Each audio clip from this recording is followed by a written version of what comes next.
ஒரு ஊர்ல ஒரு ஆள் இருந்தான். தையல் கடை வச்சிருந்தான். அவங்கிட்ட ஒருத்தன் ஒரு சட்டை துணி எடுத்து கொடுத்து தைக்க சொல்லியிருந்தான். வர்ற சனிக்கிழமை வா வந்து வாங்கிட்டு போ அப்படின்னு அவன் சொல்லியிருந்தான். அதே மாதிரி இவன் வந்தான். அவன் தச்சு வச்சிருந்த சட்டையை கொடுத்தான். இவன் வாங்கி அங்கேயே போட்டு பார்த்தான். கை நீளம் ஒண்ணுக்கு ஒண்ணு வித்தியாசமா இருந்தது. வலது கை இடது பக்கத்தை விட நீளம் குறைச்சலா இருந்தது. அவன் முணுமுணுக்க ஆரம்பிச்சுட்டான். என்ன இது இப்படி தைச்சுட்டியேன்னு.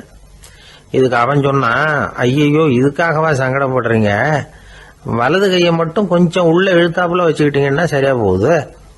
மற்றபடி அந்த சட்டையில உள்ள கலை அம்சத்தை கவனிங்க, எவ்வளவு அற்புதமா தச்சிருக்கேன் பாருங்க. ஒரு சின்ன குறைய இப்படிலாம் பொருட்படுத்த வேண்டியதில்லை. நான் சொன்னது மாதிரி கையை கொஞ்சம் உள்ள இழுத்தது மாதிரி வச்சுக்கிட்டு நடந்து போங்க, ஜோரா இருக்கும் அப்படின்னா. அவனும் யோசிச்சு பார்த்தான். சரியான யோசனையா தான் தோணுச்சு. கொஞ்சம் முயற்சி பண்ணி வலது கையை கொஞ்சம் உள்ள இழுத்து சட்டை சரியா இருக்கிறது மாதிரி பண்ணிட்டான். இப்போ மறுபடியும் ஒரு பிரச்சனை. வலது கையை உள்ள இழுத்த மாதிரி அப்படியே வச்சுக்கிட்டதும் முதுகு பக்கம் கொஞ்சம் துணி தளர்த்தியா தொங்குறது மாதிரி தெரிஞ்சது.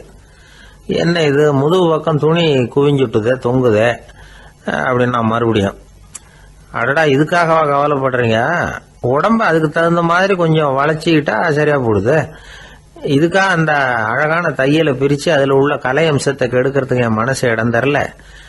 எவ்வளவுக்கு தளர்த்தியா இருக்கோ அவ்வளவுக்கு கொஞ்சம் உடம்ப வளைச்சி அப்படி குனிஞ்சது மாதிரி போங்க போதும் அப்படின்னா. அதுவும் நல்ல யோசனையா தான் பட்டுது இவனுக்கு. சரின்னு சொல்லிவிட்டு புறப்பட்டான். தெருவில் இறங்கினா, கையை கொஞ்சம் உள்ள இழுத்தான், உடம்ப கொஞ்சம் முன்னால வளைச்சான், சட்டைக்கு தகுந்த மாதிரி உடம்ப பண்ணிட்டான், மெதுவா நடந்து போறான். இப்போ எதிரில் இன்னொருத்தன் வரான். இவனை பாக்குறான். இவன் போட்டிருக்கிற சட்டையை பாக்குறான். ஆஹா அற்புதம்ங்கிறான். சும்மா சொல்லக்கூடாது, ரொம்ப நல்லா இருக்கு நிச்சயமா. இது இந்த ஊர் மேல தெருவில் இருக்கிற ஒருத்தன் இருக்கானே, அவன் தைச்சதா தான் இருக்கணும் அப்படின்னா. இதை கேட்டதும் அவனுக்கு ஆச்சரியம். எப்படி அவ்வளவு கரெக்டா கண்டுபிடிச்சிங்க அப்படின்னு கேட்டிருக்கான். இதுக்கு அந்த வழிபோக்கன்னு சொன்னானா, அவன் ரொம்ப கெட்டிக்காரன். உங்களை மாதிரி உடம்பும் கையும் வளைஞ்சு போன ஒரு ஆசாமிக்கு அவனை தவிர வேற யாராலேயும் இவ்வளவு பொருத்தமான ஒரு சட்டையை தைக்க முடியாது அப்படின்னானா. பாருங்க, அவனுக்காக இவன் அனுசரிக்க போய் இவனோட நிலைமை எப்படி ஆயிடுது பாருங்க. இதே மாதிரிதான் சில சடங்குகளும் சம்பிரதாயங்களும் நம்மளை கோமாளி ஆக்கி விட்டுரும். எதுவா இருந்தாலும் அதுல அறிவுபூர்வமான அணுகுமுறை அவசியம். ஒரு நர்ஸ் அவசரமா ஓடி டாக்டர் கிட்ட சொல்லிச்சான், டாக்டர் ஒரு தப்பு நடந்து போச்சு, 10ஆம் நம்பர் பெட்ல இருக்கிற பேஷண்ட்டுக்கு காலில் ஆபரேஷன் பண்றதுக்கு பதிலாக கையில் ஆபரேஷன் பண்ணி விட்டீங்க. கை ஆபரேஷன் பண்ணிக்க வேண்டிய ஆள் 7ஆம் நம்பர் பெட்ல இருக்கார் அப்படின்னு தான். அதுக்கு ஒரு பதட்டப்படாம சொன்னாராம், பரவாயில்ல இவரை தூக்கி 7ஆம் நம்பர் பெட்ல போட்டுரு அப்படின்னாராம். வங்க நாவலாசிரியர் சரத் சந்திரர் ஒரு நண்பர் அவர்கிட்ட வந்தார். வழக்கமா எல்லா எழுத்தாளர்கள்கிட்டையும் கேட்கிற ஒரு கேள்வியை கேட்டார். நீங்க எழுத்துத்துறைக்கு வந்தது எப்படி, இதுதான் கேள்வி. அதை தெரிஞ்சு என்ன பிரயோஜனம்னார் சரத் சந்திரர். சும்மா சொல்லுங்களேன் தெரிஞ்சுக்கிறேன் அப்படின்னார் வந்தவர். சரி சொல்றேன்னு ஆரம்பிச்சார். நான் ரங்கூன்ல வேலை பார்த்துக்கிட்டு இருந்தேன். சம்பளம் பத்தல. வேலையும் பார்த்துக்கிட்டு ஒரு பலசரக்கு கடை வைக்கலாம்னு நினைச்சேன். என்னால் மளிகை கடை வச்சு சரியா நடத்த முடியுமாங்கிற சந்தேகம் என் மனைவிக்கு. அதை சோதனை பண்ணி பார்க்கணுங்கிறதுக்காக சில பொருள்களின் அளவு, அதோட விலை, இப்படி சிலதை சொல்லி எல்லாத்தையும் மனக்கணக்காக கூட்டி போட சொன்னாங்க. என்னால் சரியாக கூட்டி சொல்ல முடியல. உங்களால் மளிகை கடை நடத்த முடியாதுன்னு சொல்லிவிட்டாங்க. உடனே என்ன பண்ணுறது, வேற வழி இல்லை, கதை எழுத ஆரம்பிச்சிட்டேன் அப்படின்னார். கேட்டவருக்கு சிரிப்பு வந்துட்டு தான். சரத் சந்திரர் ஒரு பக்கம் சீரியஸான நாவல்கள், சிறுகதைகள் எழுதியிருந்தாலும் அவருடைய இன்னொரு பக்கம் வேற விதம். நண்பர்கள் கிட்ட பேசும்பொழுதும் சரி, அவர்களுக்கு கடிதங்கள் எழுதும் போதும் சரி, கேலியும் கிண்டலும் நகைச்சுவை உணர்வும் அதிகமா இருக்கும். காந்திஜி ஒரு சமயம் கல்கத்தாவுக்கு வந்திருந்தார். தேசபக்தர்கள் பல பேர் அவர்கிட்ட பேசிக்கிட்டு இருந்தாங்க. அப்போ சரத் சந்திரரும் அங்க இருந்தார். கிரண் சங்கர் ராய் அப்படிங்கிறவரும் அங்க இருந்தார். அவர் சொன்னாராம், காந்திஜியோட பழகிய முதல் வங்காளி நான் தான். போயர் யுத்த காலத்துல இவர் லண்டனுக்கு வந்திருந்தப்போ என்கிட்ட தான் வங்காள மொழி கத்துக்கிட்டார் அப்படின்னாராம். உடனே சரத் சந்திரர் காந்திஜியை பார்த்து, இவர் உங்களுக்கு வங்காள மொழி கத்து கொடுத்தது உண்மைதானா அப்படின்னாராம். ஆமான்னாராம் காந்தி. அதனாலதான் உங்களால வங்காள மொழி கத்துக்க முடியல அப்படின்னாராம். எல்லாரும் சிரிச்சாங்களாம். சரத் சந்திரர் சாம்தாபேர் அப்படிங்கிற கிராமத்தில் தங்கியிருந்தார். ஒரு இலக்கிய நிகழ்ச்சியில் கலந்துக்கிறதுக்காக. அதுக்காக ஒரு கல்கத்தாவுக்கு போக வேண்டிய சூழ்நிலை. அதுக்காக புறப்பட்டார். அந்த சமயத்தில் பின்னாடி இருந்து யாரோ அவரை கூப்பிட்டாங்க. இப்படி கூப்பிட்டவரை பார்த்து இன்னொருத்தர் யாரோ அதட்டி இருக்கிறாங்க. போகிறவரை ஏன் இப்படி கூப்பிடுறீங்க அப்படின்னு. ஏன் கூப்பிட்டா என்னன்னு கேட்டிருக்கார் சரத்சந்திரர். புறப்படுறவங்கள பின்னாடி இருந்து கூப்பிடுறது அபசகுனம், போகிற இடத்துல ஏதாவது ஆபத்து வரலாம் அப்படின்னு அதுக்கு விளக்கம் கொடுத்துருக்கிறார் அவர். உடனே சரத்சந்திரர் சொன்னாராம், இதோ இவங்க என்னை இலக்கிய கூட்டத்துக்கு அழைச்சிட்டு போகிறாங்களே, இதை விட வேற என்ன ஆபத்து வந்துட போகுது அப்படின்னாராம். இப்படி சரத்சந்திரருக்கு இயல்பாகவே நகைச்சுவை உணர்வு உண்டு. அவருடைய நண்பர் ஒருத்தர் வீட்டுக்கு கூப்பிட்டுருந்தார். அங்கே ஒரு கச்சேரிக்கு ஏற்பாடு பண்ணியிருந்தாங்க. சரத்சந்திரருக்கு இயல்பாகவே கச்சேரியில் நீண்ட ஆலோசனையெல்லாம் கேட்கறதுக்கு பொறுமை இருக்காது. அதனால் மெதுவாக பாட போகிறவர் எப்படி அப்படின்னு கேட்டிருக்கார்.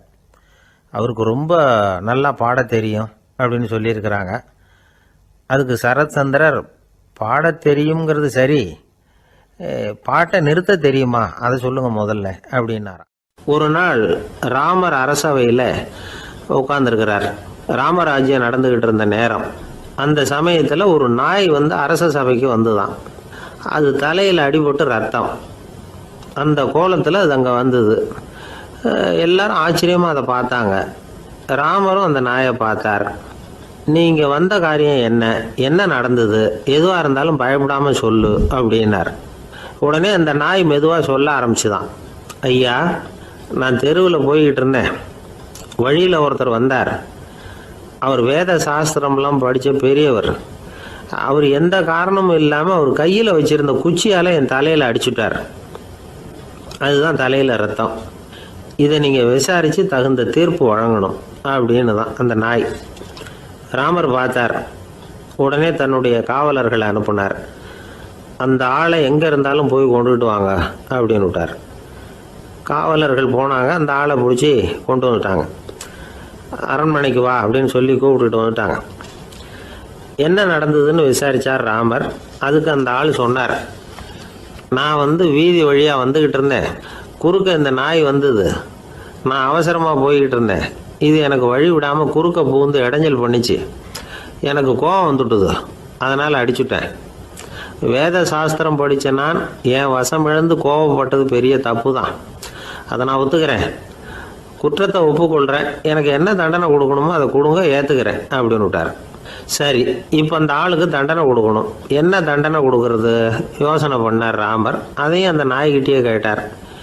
நீயே சொல்லு, என்ன தண்டனை கொடுக்கலாம் இவருக்கு அப்படின்னார். இதுக்கு அந்த நாய் என்ன சொல்லிச்சு தெரியுமா? இவரை ஏதாவது ஒரு கோயிலுக்கு தர்மகர்த்தாவாக நியமனம் பண்ணி விடுங்க, அதுதான் இவருக்கு சரியான தண்டனை அப்படின்னுது. இதை கேட்டதும் ராமர் முகத்தில் புன்னகை. ஆனால் அங்கே இருந்த மற்றவங்களுக்கெல்லாம் ஆச்சரியம். அது எப்படி, தப்பு செஞ்சவங்களுக்கு தண்டனை கொடுக்கறது தானே நியாயம், அதை விட்டுவிட்டு தர்மகர்த்தா பதவியை கொடுக்க சொல்லுது இந்த நாய் அப்படிங்கிற ஆச்சரியம். இந்த சந்தேகத்தை அந்த நாய்கிட்டே கேட்டாங்க அங்கே இருந்தவங்க. இதுக்கு அந்த நாய் பதில் சொல்லிச்சான். நான் போன பிறவியில் ஒரு கோயிலுக்கு தர்மகர்த்தாவாக இருந்தேன். எவ்வளவோ கவனமாக எச்சரிக்கையாக தான் என்னுடைய கடமைகளை எல்லாம் செஞ்சுக்கிட்டு வந்தேன். அப்படி இருந்தாலும் சில சமயங்களில் என்னையும் மீறி கோயில் செல்வத்தை நான் அனுபவிக்கிறதுக்கு காரணமாயிட்டேன். ஒரு கோவிலுக்கு தர்மகர்த்தாவாக இருக்கிறவங்க எப்படியும் இந்த பாவத்திலேருந்து தப்பிக்கிறது கஷ்டம். அதனால தான் நான் இந்த பிறவியில் நாயாக பிறந்து இப்படி கஷ்டப்படுறேன். இதே நிலைமை இந்த ஆளுக்கும் ஏற்படணும் அப்படிங்கிறதுக்காக தான் அவரையும் ஒரு கோயிலுக்கு தர்மகர்த்தாவை நியமிக்கும்படி கேட்டுக்கிட்டேன் அப்படின்னு தான் இந்த நாய். இதிலேருந்து என்ன தெரியுது? எந்த பதவியில் நாம் இருந்தாலும் நமக்கு தெரியாமல் கூட அதை தவறாக உபயோகப்படுத்தக்கூடாதுங்கிறத இதிலேருந்து புரிஞ்சுக்கணும். இல்லைன்னா அடுத்த பிறவியில் நாயாக பிறந்து எங்கேயாவது போய் வாழை ஆட்டிட்டு நிற்க வேண்டியது தான். கோவில் வாசலில் 2 நாய் பேசிக்கிட்டு இருந்துதான். போன ஜென்மத்தில் நான் மனுஷனாக தான் இருந்தேன். ஒரு கோவில் பூசாரி பேச்சை கேட்டுவிட்டு அவரோட கூட்டு சேர்ந்துக்கிட்டு ஆண்டவன் போட்டிருந்த நகையெல்லாம் அபகரித்து என்கிட்ட கொடுத்தாரு அவர். நான் எடுத்துகிட்டு வந்துட்டேன். திருடினது அந்த ஆள் தான், எடுத்துக்கிட்டு வந்தது தான் நான். இருந்தாலும் நான் மட்டும் நாயாக பிறந்துட்டேன். இப்போ மட்டும் அந்த பூசாரி என்கிட்ட மாட்டினா கடித்து குதறி விடுவேன் அப்படின்னு தான். அவசரப்பட்டு அப்படி செஞ்சுடாதே. பதிலுக்கு அவரும் உன்னை திருப்பி கடித்தாலும் கடிச்சிருவார். ஏன்னா அவரும் இப்போ ஒரு நாயாக தான் பிறந்திருக்கிறார்.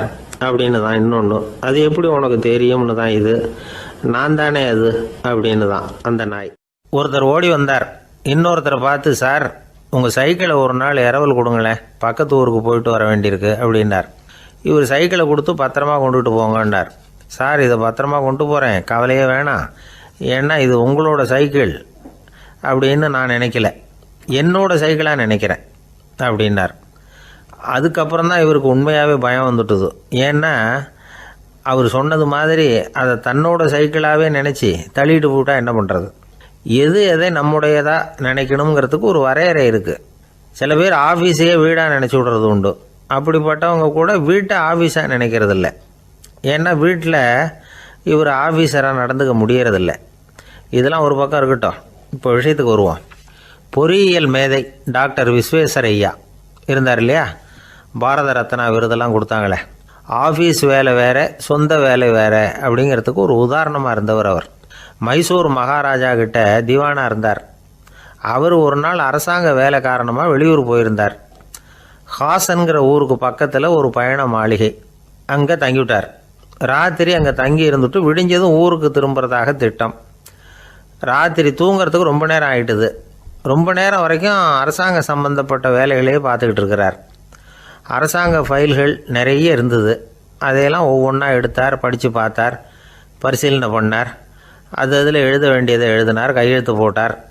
ஒரு வழியாக அந்த வேலையெல்லாம் முடிஞ்சுது.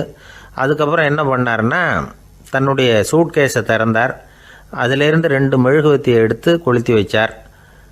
அந்த பயண மாளிகையில் அது வரைக்கும் எரிஞ்சிக்கிட்டு இருந்த மின்சார விளக்குகளை அணைச்சிட்டார். அதுக்கு பிறகு அந்த மெழுகுவத்தி வெளிச்சத்தில் சில புத்தகங்களை தொடர்ந்து படிக்க ஆரம்பிச்சிட்டார். அந்த பயண மாளிகையில் பணியாளராக இருந்தவர் இதை பார்த்துட்டு ஓடி வந்தார். மறுபடியும் மின் விளக்கு போடுறதுக்காக போனார். விஸ்வேஸ்வரய்யா அதை பார்த்துட்டு போட வேணாம்ட்டாராம். இது வரைக்கும் நான் அரசாங்க அலுவல்களை கவனிச்சிக்கிட்டு இருந்தேன், அதனால் மின் விளக்குகள் அப்போ எரிஞ்சதில் தப்பு இல்லை. இப்போ நான் புத்தகம் படிச்சுக்கிட்டு இருக்கேன், இது என்னுடைய சொந்த வேலை, இங்கே இருக்கிற மின் விளக்கு அதுக்காக ஏன் எரியணும் அப்படின்னு கேட்டாராம். இப்போ இருக்கிற சில அரசு பணியாளர்கள்கிட்ட இந்த சம்பவத்தை பேச்சோட பேச்சாக சொல்லி பார்த்தேன். அவங்களால இதை ஜீரணிக்கவே முடியல. நேர்மை தேவை தான் சார், அதுக்காக அவ்வளவு தூரத்துக்கு அது தேவையா அப்படிங்கிறாங்க. விஸ்வேஸ்வரய்யா அப்படி பண்ணினது தான் ஒரு நேர்மையாளர் அப்படின்னு இந்த உலகத்துக்கு நிரூபிக்கணுங்கிறதுக்காக இல்லை. தான் அப்படி நடந்து காட்டினா தன்னை சுற்றி இருக்கிறவங்களும் அதை கேள்விப்படுறவங்களும் முடிஞ்ச அளவுக்கு பொது வாழ்க்கையில் அரசு பணியில் நேர்மையை கடைபிடிக்க முயற்சி பண்ணலாமே அப்படிங்கிறதுக்காகத்தான். இப்போவும் சில பேர் இருக்கிறாங்க, இவங்க ஆஃபீஸ் வேறு வீடு வேறேன்னு நினைக்கிறதில்ல, அவ்வளோ உரிமை. ஒருத்தர் அப்படி தான், அவருக்கு அவசரமாக 5000 ரூபா தேவைப்பட்டது. ஆஃபீஸு பணத்தை எடுத்துக்கிட்டார். அந்த நேரம் பார்த்து ஆடிட் வந்துட்டுது, ஆப்பிட்டுக்கிட்டார். விசாரணை நடக்குது. அவர் சொல்கிறார், சார் நான் நேரம் காலம் பார்க்காம ஆஃபீஸில் வேலை செய்வேன், ஏன்னா அதை என்னோடய ஆஃபீஸாக நினைக்கிறேன். அவசரத்துக்கு அந்த பணத்தை எடுத்தேன், மறுபடியும் வச்சுடலாம்னு தான் இருந்தேன், அதுக்குள்ளே இப்படி ஆகிட்டுது. நீங்கள் என்ன நினச்சாலும் சரி, நான் ஆஃபீஸ் வேறு வீடு வேறு அப்படின்னு நினைக்கிறதில்ல, அது என்னோட சுபாவம் அப்படின்னார். விசாரணை பண்ணவர் தீர்ப்பு வழங்கினார். உங்கள் சுபாவத்துக்கு மதிப்பு கொடுத்து நானும் தீர்ப்பு வழங்குறேன். நீங்கள் கொஞ்ச நாள் ஜெயிலில் இருந்துட்டு வாங்க, அது உங்களுக்கு கஷ்டமாக இருக்காதுன்னு நினைக்கிறேன். ஏன்னா அங்கே போனாலும் நீங்கள் உங்கள் சுபாவப்படி வீடு வேற ஜெயில் வேறன்னு நினைக்க மாட்டீங்க அப்படின்னாராம். ஒரு தெருவில் சில சிறுவர்கள் விளையாடிக்கிட்டு இருந்தாங்க. ஏதோ ஒரு உயரமான கல்லை நடுத்தெருவில் வச்சு அதை சுற்றி சுற்றி ஓடி வந்துக்கிட்டு இருக்கிறாங்க. அது என்ன விளையாட்டோ அவங்களுக்கு தான் தெரியும். கொஞ்ச நேரம் அப்படி விளையாடிக்கிட்டு இருந்தவங்க விளையாடி முடிச்சதும் அந்த கல்லை நடுத்தெருவில் அப்படியே விட்டுட்டு அவங்கவுங்க வீட்டுக்கு ஓடி போட்டாங்க.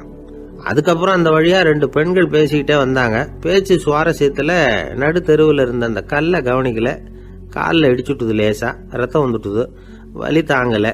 காலில் இடிச்சுக்கிட்ட பொண்ணு திட்ட ஆரம்பிச்சுட்டுது. வர வர ஊர் உலகம் ரொம்ப கெட்டு போச்சு, யாருக்கும் பொறுப்பே கிடையாது பாரு, இப்படி நடுத்தெருவில் பொறுப்பு இல்லாமல் இப்படி கல்லை போட்டு வச்சுருக்கிறாங்களே, இது நியாயமா அப்படின்னு சொல்லி இந்த சமூகத்தை கடுமையாக விமர்சனம் பண்ணிக்கிட்டு அவங்க போயிட்டாங்க. கொஞ்ச நேரம் கழித்து ஒரு வாலிபன் அந்த வழியாக வந்தான். அந்த கல்லை பார்த்தான், நின்னான், ஒரு நிமிஷம் யோசனை பண்ணான், என்ன பண்ணலாம்னு பார்த்தான். தன்னுடைய வீரத்தையும் பலத்தையும் காட்டணும்னு நினச்சான். பின்னாடி போனான். அப்புறம் வேகமாக ஓடி வந்து ஒரு சின்ன ஹை ஜம்ப் அப்படியே துள்ளி குதிச்சான். துள்ளி குதித்து தாண்டி அந்த பக்கமாக போய் விழுந்தான். அப்படியே விசில் அடிச்சுக்கிட்டு அவன் பாட்டுக்கு நடந்து போகிறான். அடுத்தபடியாக ஒரு காதல் ஜோடி அந்த வழியாக வந்தது. நடுத்தெருவில் கண்ணில் பட்டது. அவங்க 2 பேரும் ரொம்ப நெருக்கமாக சேர்ந்து வந்துக்கிட்டு இருக்கிறாங்க. நடுவில் கல் இருக்கிறதுனால கொஞ்ச நேரம் 2 பேரும் விலகி மறுபடியும் இந்த பக்கம் வந்து சேர்ந்து போகணும். கொஞ்ச நேரம் நாம் பிரிய வேண்டி இருக்குதே அப்படின்னு வருத்தத்தோட முணுமுணுத்துக்கிட்டே இந்த பக்கம் வந்தாங்க. அதுக்கப்புறம் வழக்கம் போல் சேர்ந்து அவங்க பாட்டுக்கு எதிர்காலத்தை பற்றி கற்பனை பண்ணிக்கிட்டே போயிட்டாங்க. கடைசியாக அந்த வழியாக பார்வை இல்லாத ஒருத்தர் வந்துக்கிட்டு இருக்கார். அவர் கையில் வழக்கமாக வச்சிருக்கிற அந்த ஊன்றுகோல், கையில் இருக்கிற அந்த ஊன்றுகோலால் தனக்கு முன்னாடி அப்படியே தட்டிக்கிட்டு பார்த்துக்கிட்டே அவர் மெதுவாக நடந்து வந்துக்கிட்டு இருக்கிறார். வழியில் இருக்கிற அந்த கல் தட்டுப்பட்டுது. உடனே நடுத்தெருவில் ஒரு கல் இருக்குங்கிறத அவர் புரிஞ்சுக்கிட்டார்.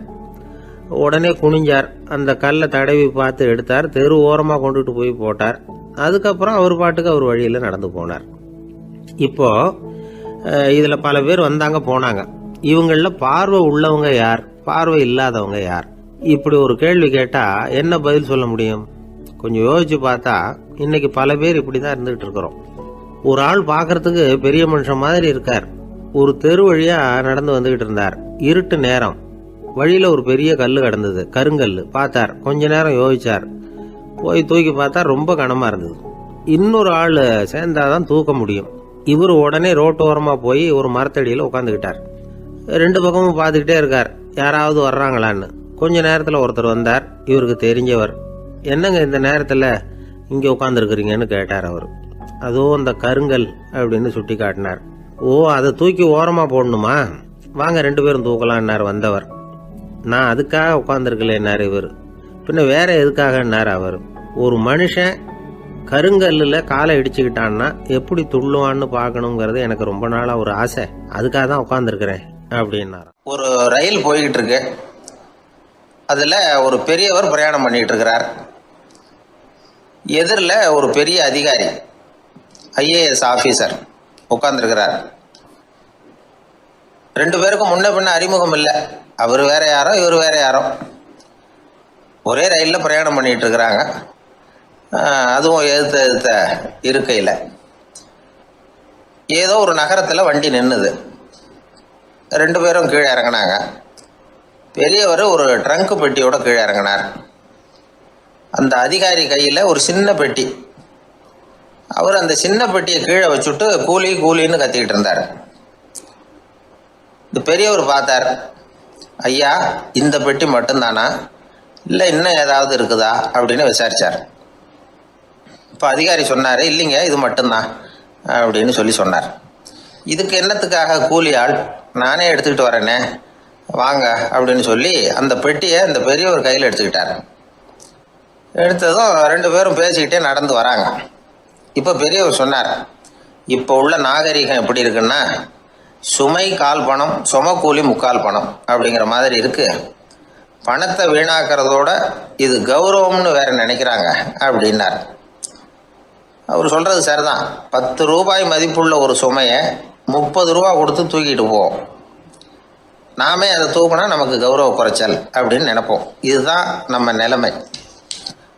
ஆனால் அந்த பெரியவர் என்ன சொன்னார் தெரியுமா? நீங்கள் எங்கே போகணுமோ அது வரைக்கும் நானே இதை எடுத்துகிட்டு வரேன் அப்படின்னார்.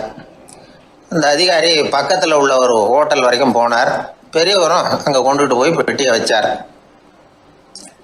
உடனே அந்த பெரிய அதிகாரி அவருக்கு பணம் கொடுக்கறதுக்காக பர்ஸை எடுத்தார். உடனே இவர், ஐயா எனக்கு கூலி எதுவும் வேணாம், உங்களுக்கு சேவை செய்கிறது என்னுடைய கடமை. நான் இந்த சேவையை செய்தது பணத்துக்காக இல்லை, அன்புக்காக அப்படின்னு சொல்லிவிட்டார். அதுக்கப்புறம் அவர் நன்றின்னார். 2 பேரும் பிரிஞ்சுட்டாங்க. இது முடிஞ்சது. அன்னைக்கு சாயந்தரம் அங்கே ஒரு பெரிய கூட்டம் நடக்குது. இந்த அதிகாரியும் அந்த கூட்டத்துக்கு போகிறார். மக்கள் கூட்டம் ரொம்ப அதிகம். அதனால் இந்த அதிகாரியும் ஒரு ஓரமாக உட்காந்துக்கிட்டார். அப்புறம் கொஞ்ச நேரத்தில் இந்த முக்கிய விருந்தினர் பேசுறதுக்காக வரார் மேடைக்கு. மேடையில் இருந்த பெரியவங்கள்லாம் எழுந்திரிச்சு நின்று அவருக்கு மாலை போட்டு மரியாதை செய்கிறாங்க. எங்கேயோ ஒரு மூலையில் உட்காந்துருந்தார் அதிகாரி. அவர் இதை கவனித்தார். அவருக்கு ரொம்ப ஆச்சரியம், அதிர்ச்சி. ஏன்னா அங்கே பேச வந்த முக்கிய விருந்தினர் வேற யாரும் இல்லை, இன்னைக்கு காலையில் இவர் பெட்டியை தூக்கிட்டு வந்தார் பெரியவர், அவர் தான். சரி, அந்த பெரியவர் யார் தெரியுமா? அவர் தான் ஈஸ்வர சந்திர வித்யாசாகர். கூட்டம் முடிஞ்சது. அதிகாரி அவரை தேடி ஓடினார். அவர் கைகளை பிடிச்சிக்கிட்டார். ஐயா என்னை மன்னிச்சுடுங்க அப்படின்னாரு. அப்புறம் சொன்னார், அகங்காரங்கிற கெட்ட புத்தி தான் உண்மையை கண்கள்ல இருந்து மறைக்குது. அகங்காரம் தான் மனுஷனை அழிக்குது. நீங்கள் ரொம்ப பெரிய மனிதர், இருந்தாலும் மனிதத்தன்மையோடு நடந்துக்கிறீங்க. இந்த அன்பு, தயவு, பொறுமை இதெல்லாம் இல்லைன்னா மனிதனாக இருக்கிறதுல என்ன பிரயோஜனம் அப்படின்னு சொல்லிவிட்டு அந்த அதிகாரி போனாராம். மனிதத்தன்மைன்னா என்ன அப்படிங்கிற கேள்விக்கு இந்த பெரியவர் ஒரு உதாரணம். இப்பெல்லாம் அப்படியா இருக்கிறாங்க? ஒரு பெரியவர் ஒரு பெட்டியை தூக்கிட்டு வந்துக்கிட்டு இருக்கிறார். ஒரு இளைஞன் ஓடி வந்தான். கொடுங்க சார், நான் தூக்கிட்டு வரேன்னா. கொடுத்தார். வாங்கி தலையில் வச்சுக்கிட்டான். அப்புறம் சொன்னான், அடுத்தவங்க சிரமப்படக்கூடாதுங்கிறது என்னுடைய கொள்கை அப்படின்னா. அது நல்லது தான்னார் அவர். கடைசியில் பெட்டியை கொடுத்தான். வாங்கிக்கிட்டு பர்ஸை திறந்தார் பணம் கொடுக்கறதுக்காக. வேணாங்க அப்படின்னு விட்டான் அந்த இளைஞன். ஏன்னார், நான் சொன்னேன் அடுத்தவங்க சிரமப்படக்கூடாதுங்கிறது என்னுடைய கொள்கைன்னு. அதனால் உங்களுக்கு சிரமம் கொடுக்கக்கூடாதுங்கிறதுக்காக வரும்பொழுது நானே உங்கள் பர்ஸை எடுத்து வேணுங்கிற பணத்தை எடுத்துக்கிட்டு திருப்பி உங்கள் பாக்கெட்லேயே போட்டுட்டேன் அப்படின்னா. இப்படி இருக்குது இந்த காலம். அதனால் வாழ்க்கையில் அன்பு, தயவு, பொறுமை இதெல்லாம் ரொம்ப அவசியம் அப்படிங்கிறத நாம் புரிஞ்சுக்கணும். ஒரு விஞ்ஞானி இருந்தார். அவர் பேர் என்னன்னா ஹோ, இதுதான் அவர் பேர். ஒரு ஊசியை கண்டுபிடிக்கணும், அதுக்காக அவர் ரொம்ப காலமாக தலையை பிச்சுக்கிட்டு ஆராய்ச்சி பண்ணிகிட்டு இருந்தார். அது என்ன ஊசி தெரியுமா? இந்த தையல் மிஷினில் இருக்குல்ல, அந்த ஊசி தான். அவருக்கு பிடிபடாமல் இருந்த விஷயம் என்னன்னா, அந்த ஊசியோட கூர்மையான பாகத்தில் நூலை எப்படி கோக்கிறது, அது எப்படி சேர்க்கறது. அதில் மற்ற ஒரு பாகம் மிஷினுக்கு உள்ளே போயிடுது. அதனால் அந்த பாகத்தில் சாதாரணமாக மற்ற ஊசியில் நாம் செய்கிறது மாதிரி நூலை கொண்டு போய் நுழைக்க முடியாது. அப்படியே நுழைச்சாலும் தைக்கிறது எப்படி, அது முடியாத காரியம். இதுதான் அவருக்கு இருந்த பிரச்சனை. ரொம்ப நாள் யோசனை பண்ணி பார்த்தார். தையல் மிஷின் ஊசியோட வடிவ அமைப்பு அவருக்கு புலப்படலை. ராத்திரி பகலாக அதே ஞாபகமாக இருந்தார். ஒரு நாள் அவர் தூங்கிக்கிட்டு இருக்கிறார். அப்போ ஒரு கனவு வந்தது. எப்படின்னா, அந்த கனவுல அவரை ஒரு மலைஜாதி மக்கள் பிடிச்சிட்டு போயிடுறாங்க. கொண்டுகிட்டு போய் ஒரு இடத்துல கட்டி போட்டுடுறாங்க. அந்த மலைஜாதி மக்களோட அரசன் ஒருத்தன் அவன் வர்றான். அவரை பார்த்து ஒரு உத்தரவு போடுறான். என்ன உத்தரவு தெரியுமா? பொழுது சாயறதுக்குள்ள நீ தையல் மிஷின் ஊசியை கண்டுபிடிக்கணும். அப்படி கண்டுபிடிக்கலன்னா உன் தலையை வெட்டி விடுவோம். இதுதான் அந்த அரசன் போட்ட கட்டளை. இவருக்கு என்ன பண்றதுன்னு ஒண்ணுமே புரியல. திருதுன்னு முழிக்கிறார். இந்த நேரத்துல அந்த மலை ஜாதியினர் அவரை சுத்தி சுத்தி பயங்கரமா முழிச்சுக்கிட்டு டான்ஸ் ஆடுறாங்க. தன்னை சுத்தி சுத்தி ஆடிக்கிட்டு வர்றவங்கள ரொம்ப பயத்தோட அவர் பாக்குறார். நேரம் ஆவ ஆவ தன்னோட இறுதி நேரம் நெருங்கிறத உணர்றார். ரொம்ப நெருக்கடியான நிலைமை. தன்னை சுத்தி ஆடுறவங்கள கவனிக்கிறார். அவங்க கைகள்ல ஈட்டி மாதிரி ஏதோ ஒரு ஆயுதம் வச்சிருக்கிறாங்க. அந்த ஆயுதத்தை இவர் கண்ணுக்கு நேரா கொண்டுகிட்டு வராங்க. அதை அவர் பாக்குறார். அந்த ஆயுதத்தின் கூரான முனையை இவர் கூர்ந்து கவனிக்கிறார். அந்த கூரான முனையில ஒரு சின்ன துவாரம் தெரியுது. உடனே அவருக்கு பளிச்சுன்னு ஒரு ஐடியா உதயமாகுது. இதைத்தானே இவ்வளவு காலமும் நான் தேடிக்கிட்டு இருந்தேன். கூரான முனையில ஒரு சின்ன துவாரத்தை போட்டுட்டா அது மூலமா நூலை செலுத்தி மறுமுனையை மிஷின்ல வச்சுடலாமே. தையல் மிஷின் ஊசி ரெடி அப்படின்னு நினைச்சார். திடீர்னு தூக்கம் கலைஞ்சது. உடனே தன்னுடைய தலைமாட்டில் இருந்த குறிப்பு ஏடுல இதை குறிச்சு வச்சுக்கிட்டார். அதுக்கப்புறமா அந்த ஊசியையும் அவர் செஞ்சு முடிச்சார். இது எப்படின்னு நீங்க நினைக்கலாம், ஆனா இது சாத்தியம்தான். முழிச்சுக்கிட்டு இருக்கிறப்போ நமக்கு ஏற்படுற சில பிரச்சனைகளுக்கு கனவுல விடை கிடைக்கிறது உண்டு. அப்படி பல பேருக்கு ஆயிருக்கு. உங்களையும் பல பேருக்கு இது மாதிரி அனுபவம் ஏற்பட்டிருக்கலாம். எந்த ஒரு செயலை பத்தி நினைக்கிறப்போ அந்த செயல் நம்ம நினைவுல ஒரு நல்ல வடிவம் பெறுது. ஒரு செயல் திட்டத்தை எந்த அளவுக்கு நாம நல்ல யோசனை செஞ்சு திட்டம் போடுறோமோ அந்த அளவுக்கு அதை சுலபமா செஞ்சு முடிக்க முடியும். அந்த விஞ்ஞானி நினைச்ச காரியம் அவர் எண்ணம் பூராவும் ஆக்கிரமிச்சது. அதனால அவர் நினைச்சது கனவுல உருவாகி அதுக்கு செயல் வடிவம் கிடைச்சிட்டுது. மனிதனோட உள் மனசுக்கு அவ்வளவு ஆற்றல் உண்டு அப்படின்னு சொல்றாங்க. தூக்கத்தை ஆக்கபூர்வமா உபயோகப்படுத்துறது எப்படி அப்படிங்கறத பத்தி எல்லாம் இப்ப நிறைய ஆராய்ச்சி பண்றாங்களாம். பயிற்சி எல்லாம் வேற கொடுக்குறாங்களாம். அதனால தூக்கத்தை பத்தி லேசா நினைச்சுடாதீங்க. நமக்கு வேண்டியப்பட்ட ஒருத்தர், அவருக்கு தூக்கத்துல நடக்கிற வியாதி, அதுக்காக மருந்து சாப்பிட்டுக்கிட்டு இருந்தார். ஒரு நாள் அவரை பார்த்து கேட்டோம், ஏங்க உங்க தூக்கத்துல நடக்கிற வியாதிக்கு மருந்து சாப்பிட்டீங்களே, ஏதாவது முன்னேற்றம், ஏதாவது இம்ப்ரூவ்மெண்ட் தெரியுதா அப்படின்னு கேட்டோம். தெரியுதுன்னார்.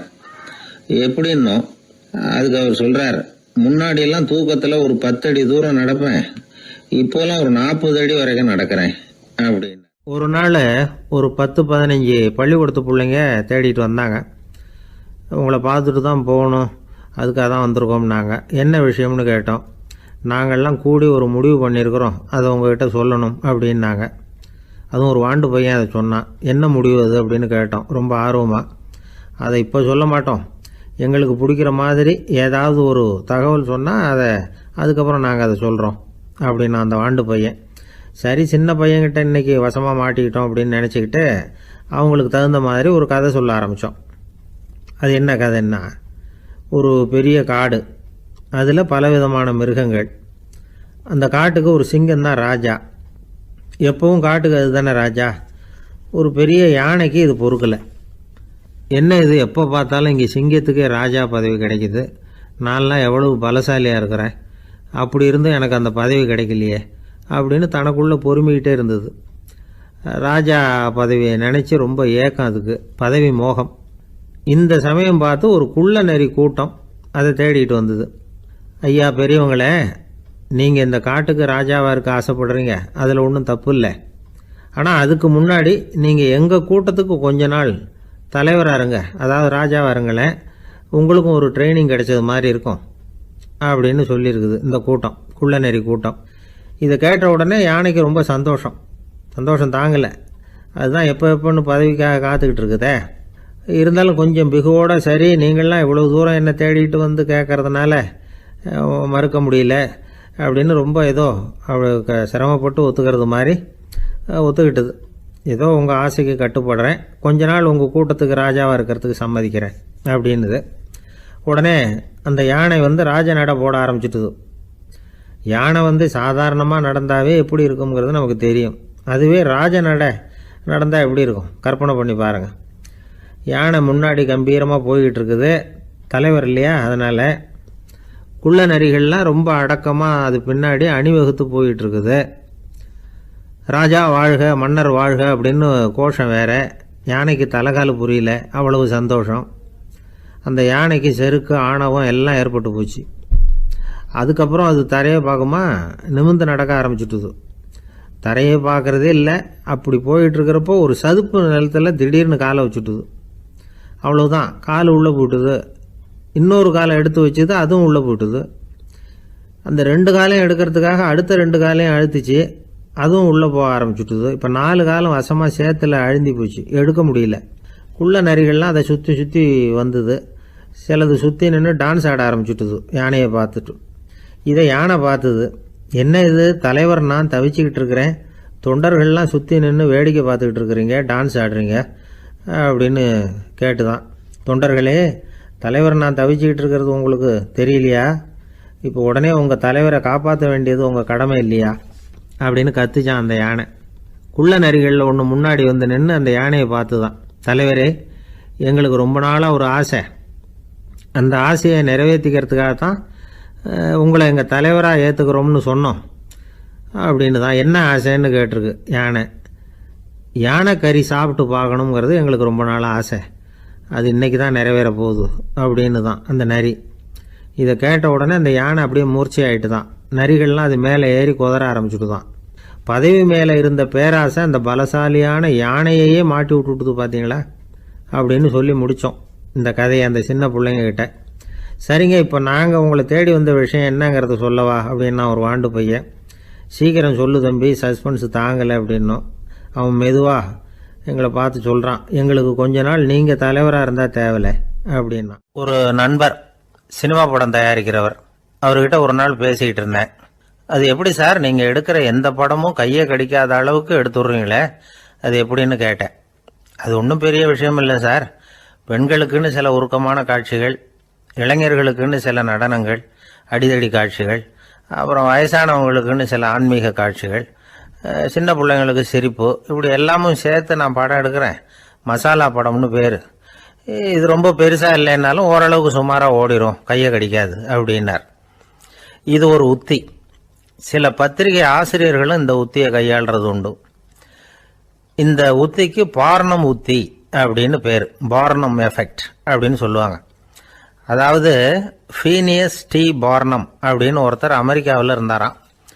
அதாவது 19ஆம் நூற்றாண்டில் அமெரிக்காவில் கொடிகட்டி பறந்த ஒரு சர்க்கஸ் நிறுவனத்தின் அதிபர் அவர்.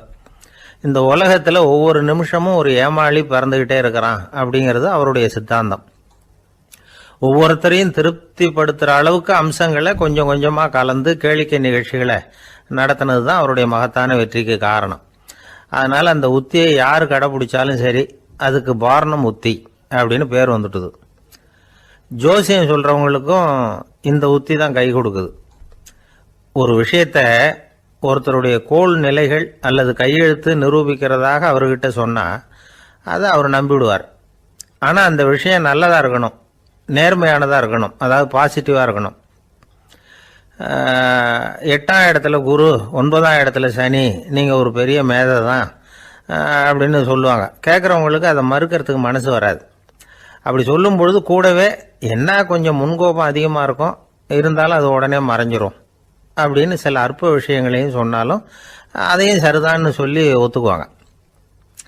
ஆளுமையை எடை போடுகிற ஒரு நிறுவப்பட்ட உத்தியின் மூலமாக தன்னுடைய குணாதிசயங்கள் கண்டுபிடிக்கப்பட்டதாக அவர் நம்புறது தான் இதுக்கு காரணம். இந்த மாதம் பணத்தட்டுப்பாடு கொஞ்சம் இருக்கும், உடம்புல ஏதாவது கொஞ்சம் அசௌகரியம் இருக்கும், வீட்டுக்குள்ளே லேசாக மனஸ்தாபம் வரலாம், இது மாதிரி பொதுப்படையாக சிலதை சொன்னாலே போதும், மக்களை நம்ப வச்சுடலாம். இதெல்லாம் நமக்கு மட்டும்தான் ஏற்படுது அப்படின்னு சொல்லி அவங்க நினைக்கிறது தான் காரணம். இதுதான் பார்னம் உத்திங்கிறது. மனிதர்கள் பாராட்டுக்களை விரும்புகிறதும் விமர்சனங்களை வெறுக்கிறதும் பார்னம் உத்தியின் அடுத்த கூறு. அதனால் ஒருத்தருக்கு ஜோசியம் சொன்னாலும் சரி, அவருடைய ஆளுமையை மதிப்பிடுறதாக இருந்தாலும் சரி, அவரை புகழற மாதிரி இருந்தாலும் சரி, அப்படி இருந்தால் தான் அது சரியாக இருக்கும். சாதகமான விஷயங்களை அதிகமாகவும் பாதகமான விஷயங்களை நாசூக்காகவும் சொன்னால் மக்கள் அதை நம்பிடுவாங்க. ஒருத்தரை கருமின்னு சொன்னால் ஏற்றுக்க மாட்டார். அதையே கொஞ்சம் மாற்றி நீங்கள் கொஞ்சம் சிக்கனமான ஆசாமி அப்படின்னு சொன்னால் நீங்கள் சொல்கிறது சரிதான் சார் அப்படிம்பார். நீங்கள் பெரிய செலவாளி தான், இருந்தாலும் நல்ல விஷயங்களுக்கு தான் செலவழிப்பீங்க அப்படின்னு சொல்லணும். இப்படி இந்த பார்னம் உத்தியை கடைபிடிச்சி இன்னைக்கு வெற்றிகரமாக காலம் தள்ளுறவங்க நிறைய பேர் இருக்கிறாங்க. இந்த உலகத்தில் ஒவ்வொரு நிமிஷமும் ஒரு ஏமாளி பறந்துக்கிட்டே இருக்கிறான் அப்படிங்கிறது தான் ஃபீனியஸ் பார்னம் அவர்களுடைய நம்பிக்கை. அதை விட அடுத்தவங்களை ஏமாளியாக நினைக்கிற மனுஷர்கள் தான் இன்னைக்கு உலகத்தில் ரொம்ப அதிகம். ஒருத்தர் தன்னுடைய மேல் அதிகாரிகிட்ட போய், ஐயா ஒரு நாள் லீவு வேணும், என் தங்கச்சிக்கு கல்யாணம் அப்படின்னார்.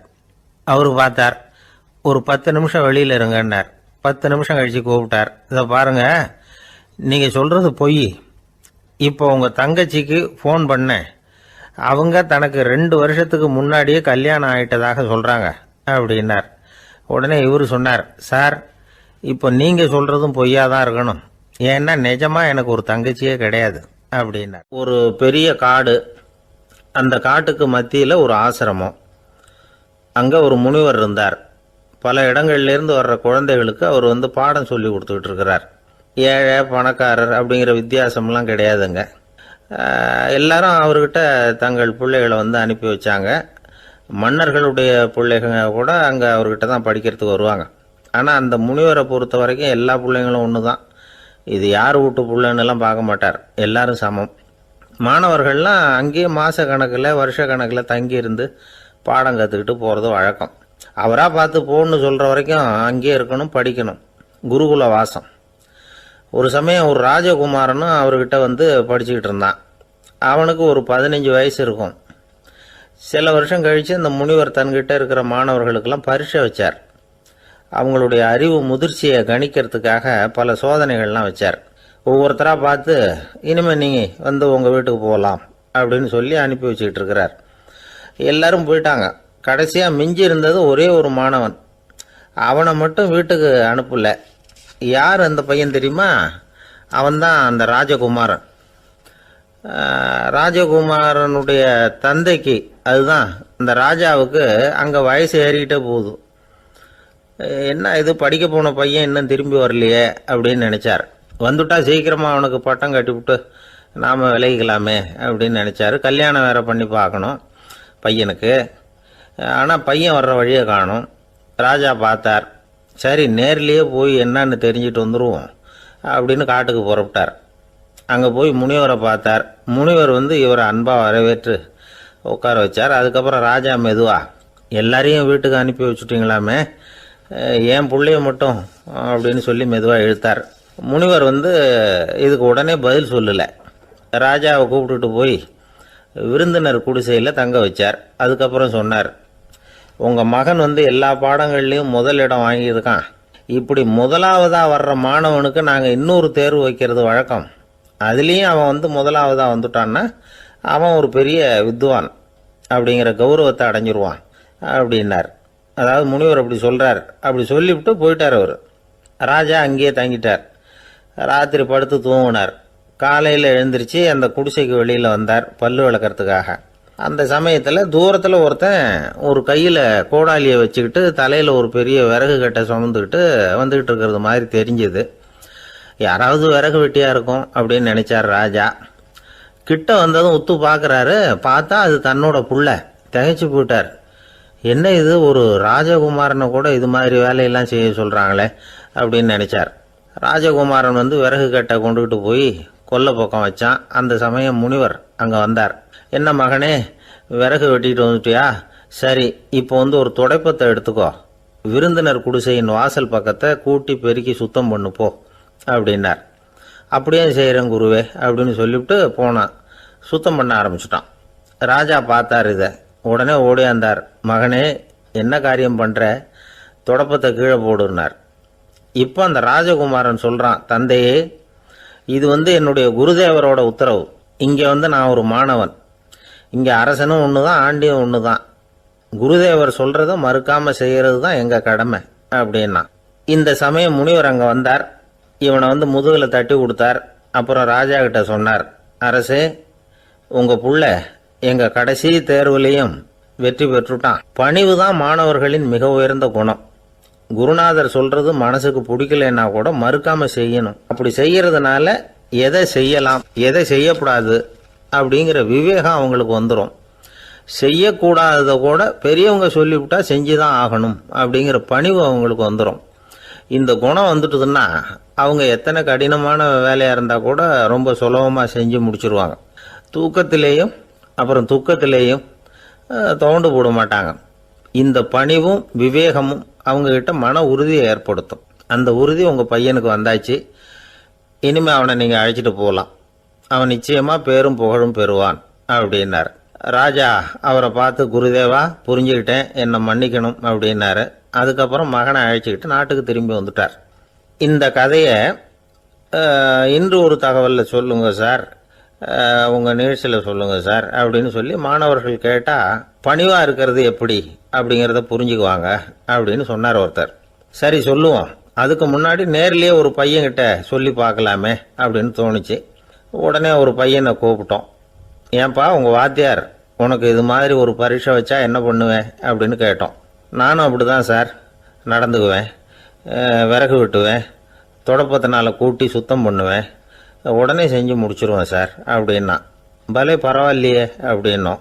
ஆமாம் சார், அப்படி செஞ்சால் தானே வீட்டுக்கு அனுப்புவார், இல்லைன்னா இன்னொரு வருஷம் இங்கேயே இருந்து படின்னு சொல்லி விடுவார், அதனால் அப்படி செய்வேன் அப்படிங்கிறான் அந்த பையன். வாழ்க்கையில் ரொம்பவும் அடிபட்டு அல்லல் போட்டுக்கிட்டு இருக்கிற ஒருத்தர் வந்தார். மனசு ரொம்பவும் நொந்து போய் பேசினார். இந்த உலகத்தில் மனுஷனாக பிறந்ததை விட மாடாக பிறந்திருக்கலாம் சார் அப்படின்னார். திடீர்னு என்கிட்ட இப்படி சொன்னால் அதுக்கு நான் என்னங்க பண்ண முடியும் அப்படின்னேன். உங்ககிட்ட வரணும்னு தோணுச்சு, அதனால் வந்தேன் அப்படின்னார். சரிங்க, இப்படி ஒரு யோசனை வந்ததுக்கு என்ன காரணம் அப்படின்னு சொல்லி அவர்கிட்ட கேட்டேன். அதுக்கு அவர் சொன்னார், என் பையனுக்கு வேலை தேடுறேன் கிடைக்கல, பொண்ணுக்கு மாப்பிள்ளை தேடுறேன் கிடைக்கல, வீடு கட்டுறதுக்கு கடன் கேட்குறேன் கிடைக்கல, மாடாக பிறந்திருந்தா இது மாதிரி கவலையெல்லாம் கிடையாதுல்ல, பேசாமல் வைக்கோலை தின்னுக்கிட்டு அசை போட்டுக்கிட்டே கடந்து விடலாமே அப்படின்னார் அலட்சியமாக. அதுக்கப்புறம் தான் அவர் சொன்ன கருத்தை நானும் கொஞ்சம் அசை போட ஆரம்பித்தேன் மனசுக்குள்ளே. இப்போது இயற்கையை பொறுத்த வரைக்கும் அது நாம் எல்லாரும் மகிழ்ச்சியாக வாழணும் அப்படின்னு தான் விரும்புது. விலங்குகள், பறவைகள், தாவரங்கள், அப்புறம் மற்ற உயிரினங்கள் எல்லாமும் நல்லபடியாக இருக்கணும் அப்படிங்கிறது தான் இயற்கையோட விருப்பம். அதில் ஒன்றும் சந்தேகம் இல்லை. இயற்கையோட அமைப்பை கொஞ்சம் கவனித்து பார்த்தா அதை நாம் நல்லா புரிஞ்சுக்கலாம். இருந்தாலும் இந்த ஆள் சொன்னதை கேட்ட பிறகுதான் ஒரு முக்கியமான வேறுபாடு புரிஞ்சுது. அதாவது இந்த உலகத்தில் உள்ள முக்கியமான பிரச்சனைகள் 6. அந்த 6 பிரச்சனைகளும் ஆடு மாடுகளுக்கு கிடையாது, மரம் செடி கொடிகளுக்கு கிடையாது. ஆனால் மனுஷன் அந்த 6 பிரச்சனைகளையும் சந்திக்க வேண்டியிருக்கு. சரி, அந்த 6 பிரச்சனைகள் என்னென்ன தெரியுமா? முதல்ல இந்த ஆடு மாடுலாம் நமக்குன்னு சொந்தமாக ஒரு வீடு இல்லையே அப்படின்னு கவலைப்பட்டுக்கிட்டு இருக்கிறதில்ல. ஆனால் மனிதனுக்கு வீடு தேவைப்படுது. இது ஒரு வித்தியாசம். இப்போ 2வது பிரச்சனை என்னென்னா ஆடை பிரச்சனை. ஒரு கோழியோ சேவலோ நாம் போட்டுக்கிறதுக்கு ஒரு சட்டை இல்லையே அப்படின்னு கவலைப்படுறதில்ல. ஆனால் மனுஷனுக்கு அந்த கவலை உண்டு. சரி, இப்போ 3வது என்னன்னு பார்த்தா கல்வி பிரச்சனை. ஒரு பசுமாடு கவலையோடு நின்றுக்கிட்டு இருக்கு அப்படின்னு வச்சுக்குவோம். நீங்கள் அதுக்கிட்ட போய் ஏன் பசுமாடை கவலையோடு நின்றுக்கிட்டு இருக்கிற அப்படின்னு கேட்குறீங்க. என் கண்ணுக்குட்டிக்கு எல்கேஜியில் இடம் கிடைக்கல, டொனேஷன் கொடுக்கறதுக்கு கையில் பணமும் கிடையாது, சிபாரிசுக்கு யாரை பிடிக்கிறதுன்னு தெரியல, இப்படியா சொல்லிகிட்டு இருக்கோம். அதுக்கு அந்த கவலையெல்லாம் கிடையாது. ஆனால் மனிதனுக்கு அந்த கவலை உண்டு. 4வது என்னன்னு பார்த்தீங்கன்னா வேலைவாய்ப்பு பிரச்சனை. வேலை கிடைக்கலையே அப்படின்னு வேப்ப மரம் கவலைப்படுறதில்ல, ஆனால் மனுஷன் கவலைப்படுறான். 5வது என்னன்னு பார்த்தா கல்யாண பிரச்சனை. எருமை மாடு பசு மாடு எல்லாம் பொண்ணுக்கு மாப்பிள்ளை தேடிக்கிட்டாலே இது பேப்பரில் மணமகன் தேவை அப்படின்னு விளம்பரமாக கொடுக்குது, அதெல்லாம் கிடையாது.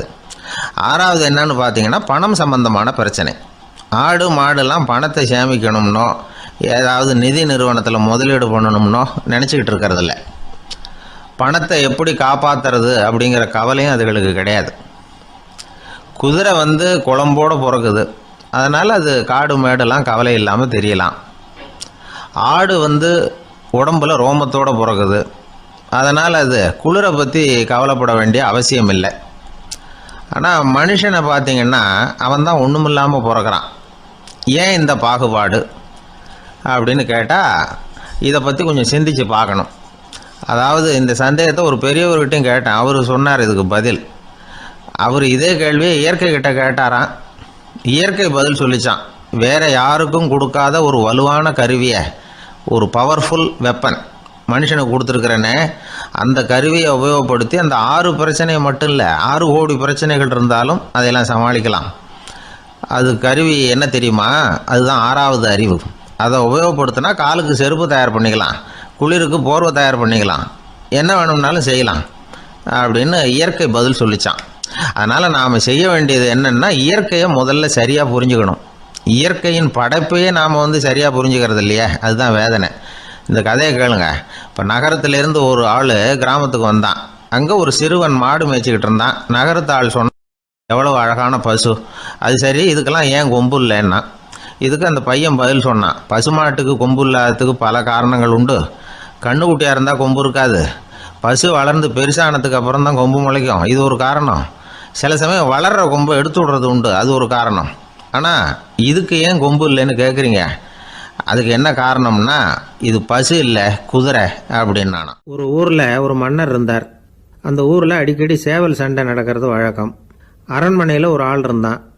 மன்னருக்காக அவன் ஒரு சேவல் வாங்கிட்டு வந்தான். சண்டை போடுறதுக்காக அந்த சேவலை தயார் பண்ணிகிட்டு இருந்தான். கொஞ்ச நாள் ஆச்சு. மன்னர் அந்த ஆளை கூப்பிட்டார். என்னப்பா சேவல் தயாராகிட்டுதா அப்படின்னு கேட்டார். இன்னும் அது தயாராகல மன்னா, இன்னும் வளரல, அதுக்கான தகுதி இன்னும் அதுக்கு வரல அப்படின்னா. எதனால் அப்படி சொல்கிறேன்னாரு. கோபம் ரொம்ப கடுமையாக இருக்குது அப்படின்னா. சரி அப்படின்னு விட்டுட்டார். மறுபடியும் கொஞ்ச நாள் ஆச்சு. இப்போ எப்படி நிலைமை, சேவல் தயாரா அப்படின்னார். இன்னும் இல்லை அரசே, மற்ற சேவல் எங்கேயாவது கூவுற சத்தம் கேட்டால் உடனே இது பரபரப்பாயிடுது, பக்கத்தில் ஒரு சேவலின் நிழலை கண்டா கூட இது பரபரப்பாயிடுது அப்படின்னா. சரி இன்னும் கொஞ்ச நாள் ஆகட்டும்னு விட்டுட்டார். கொஞ்ச நாள் ஆச்சு. இப்போ மறுபடியும் விசாரித்தார். இன்னும் நம்ம சேவலுக்கு அந்த தகுதி வரலமண்ணா, போராட்ட உணர்வு அதுக்கு இன்னும் இருந்துக்கிட்டு தான் இருக்குது, உள்ளே மெதுவாக தான் எரிய ஆரம்பிச்சிருக்குது போராட்ட உணர்வு, அப்படி இருக்கக்கூடாது, அது பற்றி எரிய வேண்டாமா அப்படின்னா. இன்னும் கொஞ்ச நாள் ஆச்சு. இப்போ எப்படின்னு கேட்டார். இப்போ அவன் சொன்னான், மண்ணா கிட்டத்தட்ட அது போருக்கு தயாராகிட்டுது அப்படின்னு நினைக்கிறேன்னா. எதனால் அப்படி சொல்கிற அப்படின்னு கேட்டார். மற்ற சேவலின் குரலை கேட்டால் அது அசைகிறதே இல்லை, ஒரு பொம்மை மாதிரி ஆயிடுது, அதுக்கு உள்ள ஒரு நுட்பமான விழிப்புணர்வு வந்துட்டுது, அதனால் அது அமைதியாக இருக்குது, மௌனமாக இருக்குது. இனிமே அதுக்கு இணையான சேவலே கிடையாது. வெற்றி பெற அது போராட வேண்டிய அவசியமே இல்லை. அதை பார்த்த உடனே எதிரி சேவல்கள் பயந்துட்டு ஓடி போடும் அப்படின்னு சொன்னானாம். அந்த சேவலை வளர்த்தவர் சி சிங் சு அப்படின்னு பேர். இந்த சுசுகி சொன்ன கதையும் அது. ஞானிகள் என்ன சொல்றாங்க தெரியுமா? அந்த சேவலின் ரகசியத்தை நீயும் கற்றுக்கொள், நீ அப்படி ஆயிடு, சண்டை போடாமலே வெற்றிகள் பெறுகிற நுட்பத்தை புரிந்துகொள். இதுதான் ஞானிகள் உபதேசம். ஒரு குரு கிட்ட ஒருத்தன் போயிருக்கிறான். எனக்கு சண்டை போட கற்றுக் கொடுங்கன்னா. அதுக்கு என்ன செய்யணும்னார். என்ன உங்கள் மாணவனாக சேர்த்துங்கண்ணா. சரி, இப்போ உன்னுடைய பலம் என்னன்னு கேட்டிருக்கார்.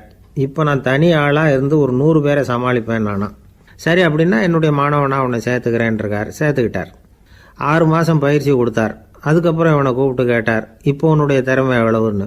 இப்போ நான் தனி ஆளாக இருந்து ஒரு 50 பேரை சமாளிப்பேன் நானா. இன்னும் உனக்கு பயிற்சி தேவைன்னாராம். தொடர்ந்து சில நுட்பங்களை எல்லாம் சொல்லி கொடுத்துருக்கிறார். 1 வருஷம் ஆச்சு. எல்லாத்தையும் கற்றுக் கொடுத்துட்டார். அப்புறம் கூப்பிட்டு கேட்டார், இப்போ உன்னுடைய திறமை எப்படிப்பா, எதிரிகள் எத்தனை பேரை உன்னால் சமாளிக்க முடியும்னாராம். அவன் சொன்னான், ஐயா, எதிரிகளின் பலம் என்னங்கிறத புரிஞ்சிக்காம அதை நான் சொல்ல முடியாதுன்னு நானும். இனிமேல் உனக்கு பயிற்சி தேவையில்லை, போயிட்டு வான்னு அனுப்பி வச்சுட்டாரான். ஒரு உண்மையை நாம் புரிஞ்சுக்கணும். அதாவது அடிக்கிறதுக்கு நமக்கு துணிச்சல் தேவையில்லை, அடிக்காமல் இருக்கிறதுக்கு தான் துணிச்சல் தேவை. அடித்தா திருப்பி அடிக்கிறவன் மன உறுதி உள்ளவன் இல்லை, அடித்தா திருப்பி அடிக்காமல் இருக்கிறான் பாருங்க, அவன் தான் மன உறுதி உள்ளவன். ஒருத்தன் தலை தெறிக்க வேகமாக ஓடிக்கிட்டு இருந்தான். நான் எங்கடா ஓடுற அப்படின்னா, எதுக்க வந்தவன். ஒரு சண்டையை நிறுத்தத்தான் இப்படி ஓடுறேன் அப்படின்ட்டுருக்கான். யாருக்கும் சண்டை, எனக்கும் இன்னொரு ஆளுக்கும் சண்டை அப்படின்னு நானா. நம்ம உடம்புல ரத்த அழுத்தம் இருக்குதே, அது நல்லதா கெடுதலா?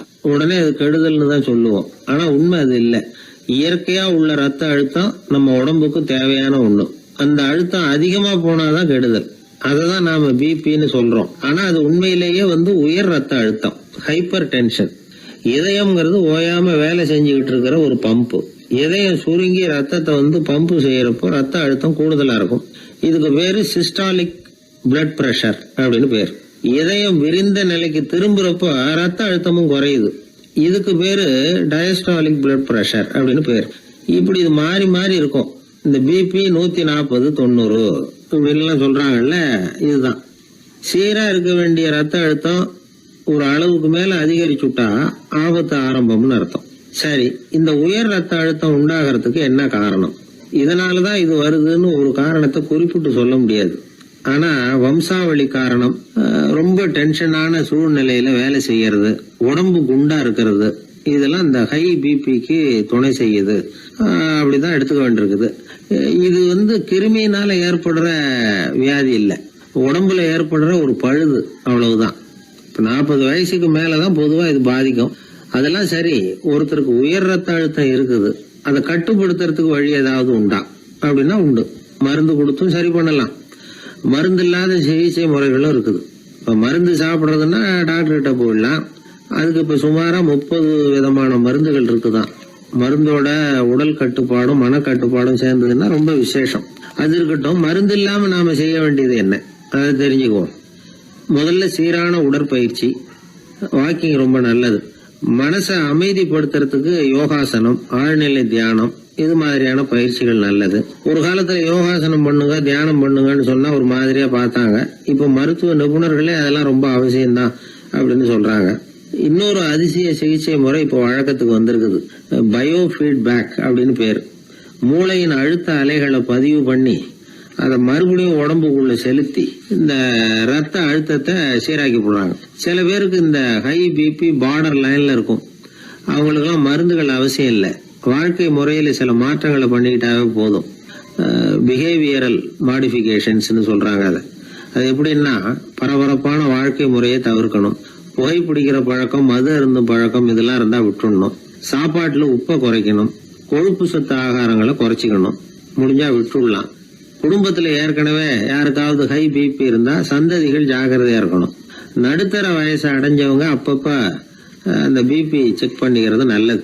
டாக்டர் சொல்றத நம்மள பல பேர் சரியாவே கேட்கறது இல்லை. அதனாலதான் இடைஞ்சல்.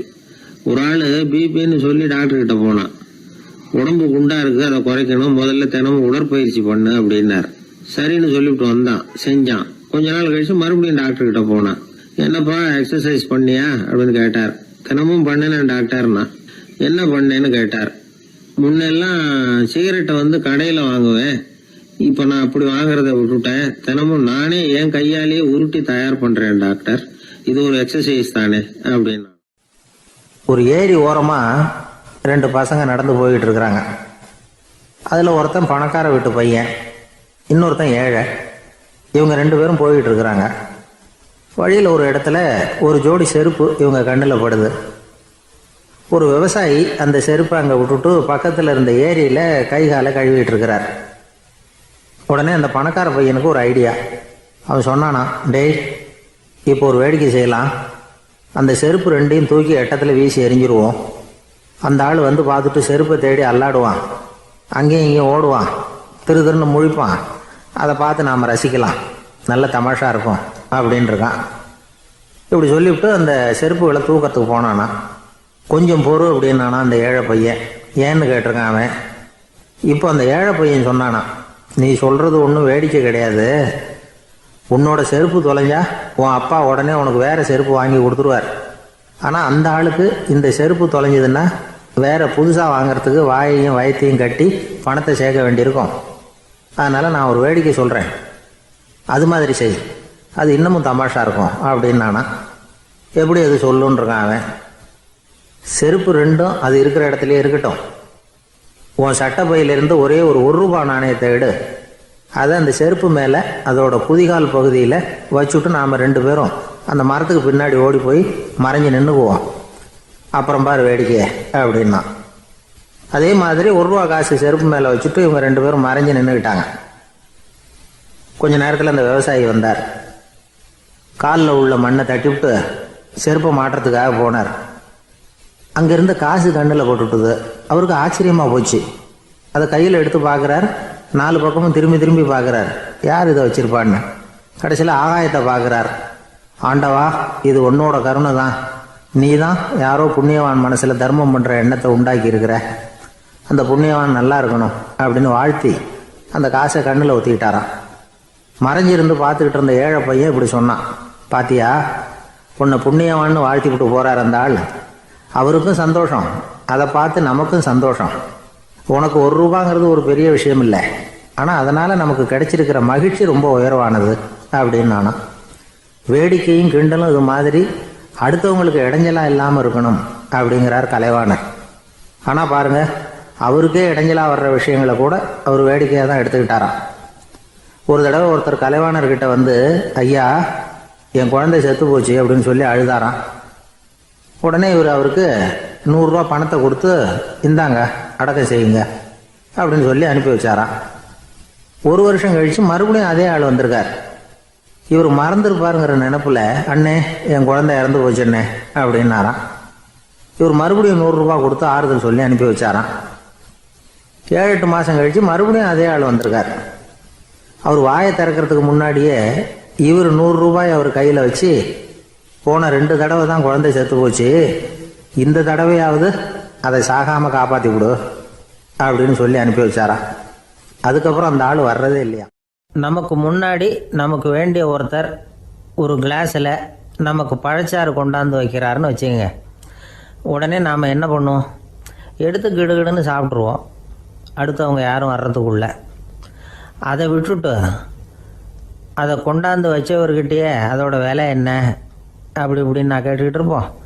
நாம் கேட்க மாட்டோம். ஆனால் காந்திஜி அப்படி கேட்டாராம். எப்போ தெரியுமா, 1935. அந்த வருஷம் மே மாதத்தில் ஒரு நாள் காந்திஜி டெல்லியில் இருக்கிறார். அப்போ அவருக்கு 2 டம்ளர் மாம்பழச்சாறு கொண்டாந்து கொடுக்குறாங்க. அதை வாங்குறார். இதோட விலை என்ன அப்படின்னு கேட்டார் காந்திஜி. யாருக்கிட்ட கேட்டாருன்னா மனுபென் காந்திகிட்ட கேட்குறார். அவங்க தான் கொண்டாந்து கொடுக்குறாங்க. காந்திஜிக்கு உதவி செய்கிறதுக்காக அவர் கூடவே இருந்தவங்க அவங்ககிட்ட தான் கேட்குறாரு. காந்திஜி சும்மா வேடிக்கைக்காக இப்படி கேட்குறாருன்னு நினச்சிட்டாங்க அந்த அம்மா. அதுவும் இல்லாமல் அதோட விலையை கேட்டால் காந்திஜி நிச்சயமாக அதை சாப்பிட மாட்டார் அப்படிங்கிற பயம் வேறு. அதனால் அந்த அம்மா பதில் எதுவும் சொல்லாமல் கம்முன்னு இருந்துட்டாங்க. கொஞ்ச நேரம் ஆச்சு. அந்த பழச்சாறு வச்ச இடத்துல அப்படியே இருக்குது, வச்ச இடத்துல வச்சபடியே இருக்குது. காந்திஜி அதை சாப்பிடவே இல்லை. மனுபென் காந்தி பார்த்தாங்க. மெதுவாக காந்திஜிக்கிட்ட போய் அதை சாப்பிடுங்களேன் அப்படின்னாங்க. பழச்சாறு விலை என்னன்னு கேட்டேன். அதுக்கு பதில் இல்லை. அது முதல் தப்பு. பதிலை எதிர்பார்த்திருந்தும் அதை பற்றி விசாரிக்கலை. அது ரெண்டாவது தப்பு. இப்படி 2 தப்புகளை பண்ணிவிட்டு என்கிட்ட வந்து இதை சாப்பிடுங்கன்னு சொன்னால் அது எப்படி அப்படின்னு கேட்டாராம் காந்திஜி. மனுபென் காந்தி என்ன சொல்கிறதுன்னு தெரியாமல் திகைச்சு போய் நின்றுக்கிட்டு இருந்தாங்க. காந்திஜி தொடர்ந்து சொன்னாராம், இப்போ என் முன்னாடி வச்சிருக்கிற இந்த பழச்சாறு விலை சுமாராக ஒரு ₹1/2 இருக்கும். அது அந்த காலத்து மதிப்பு. இந்த பழச்சாறு இல்லாமல் கூட என்னால் இருக்க முடியும். ஆனால் அவசியமான பொருள்களை வாங்கிறதுக்கு கூட சக்தி இல்லாத மக்கள் இந்த நாட்டில் நிறைய பேர் இருக்கிறாங்க. அப்படி இருக்கிறப்போ எனக்கு என்னத்துக்கு இந்த விலை உயர்ந்த பானம்? இதை இப்போ நான் சாப்பிட்டா என் உடம்பு வேணும்னா ஆரோக்கியமாகலாம், ஆனால் என் மனசு அமைதி அடையாது. எனக்கு என்னுடைய உடல் ஆரோக்கியத்தை விட மன ஆரோக்கியம்தான் முக்கியம். அதனால் இதை நான் சாப்பிட மாட்டேன், எடுத்துகிட்டு போயிடு அப்படின்னாராம். அந்த சமயத்தில் ஒரு அகதி பொண்ணு 2 குழந்தைகளோட காந்திஜியை பார்க்கறதுக்காக வந்தது. வணக்கம் சொல்லிச்சு. காந்திஜி உடனே தனக்கு முன்னாடி இருந்த பழச்சாற்றை எடுத்து அந்த பொண்ணுக்கிட்டையும் குழந்தைகள்கிட்டையும் கொடுத்து சாப்பிட சொன்னார். அவங்க அதை வாங்கி ரொம்ப சந்தோஷத்தோடு சாப்பிட்டாங்களாம். அதை பார்த்த காந்திஜி முகத்தில் ஒரு புன்னகை, ஒரு பரவசம், ஒரு திருப்தி. அவர் மனசு நிறைஞ்சி இருந்தது. அப்போ அவர் சொன்னாராம், ஆண்டவன் எனக்கு எப்பவும் சரியான சமயத்தில் கை கொடுப்பாருங்கிறது அதுக்கு இதுதான் அத்தாட்சி. நான் ஒரு இக்கட்டான சூழ்நிலையில் இருக்கிறப்ப கூட கடவுளின் கருணையால் அந்த சூழ்நிலை என்னை பாதிக்கலை.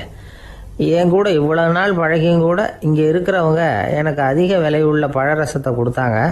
ஆனால் சரியான நேரத்தில் அதை சாப்பிட வேண்டியவங்களை என்கிட்ட அனுப்பி வச்சு என்னை சந்தோஷப்படுத்தினார் கடவுள். அவருக்கு நன்றி அப்படின்னாராம் மகாத்மா காந்தி. உடல் ஆரோக்கியத்தை விட மன ஆரோக்கியம்தான் எனக்கு முக்கியம்னு சொன்னார் பாருங்க. அதை நாம் எல்லாரும் மனப்பூர்வமாக இன்றைக்கி சிந்திச்சு பார்க்கணும். இந்த காலத்தில் எல்லாரும் அப்படியா நினைக்கிறாங்க? எனக்கு தெரிஞ்ச ஒருத்தர் இருந்தார். தினமும் காலையில் ஒரு காஃபி சாப்பிட உட்கார்ற நேரத்தில் பக்கத்து வீட்டுக்காரர் வந்து சேருவார் கரெக்டாக. உடனே அவரும் தனக்குன்னு வந்திருக்கிற காப்பியை எடுத்து மனப்பூர்வமாக பக்கத்து வீட்டுக்காரர்கிட்ட கொடுத்துருவார். அதுக்கப்புறம் அவருக்காக வேறு காப்பி போட்டு கொண்டாந்து கொடுத்தாலும் வேண்டான்னு சொல்லிடுவார். ஆண்டவனாக பார்த்து சரியான நேரத்தில் அவரை எங்கள் வீட்டுக்கு தினமும் அனுப்பி வைக்கிறார் அப்படிம்பார். ஏன் அப்படி சொல்கிறீங்க அப்படின்னு கேட்டோம் ஒரு நாள். அதுக்கு அவர் சொல்கிறார், எனக்கு என்னோட உடல் ஆரோக்கியம்தான் முக்கியம். இதை கடவுள் புரிஞ்சுக்கிட்டு எங்கள் வீட்டு காப்பியை சாப்பிட்றதுக்கு தினமும் அடுத்த வீட்டுக்காரனை அனுப்பி வைக்கிறார் அப்படின்னார் அவர்.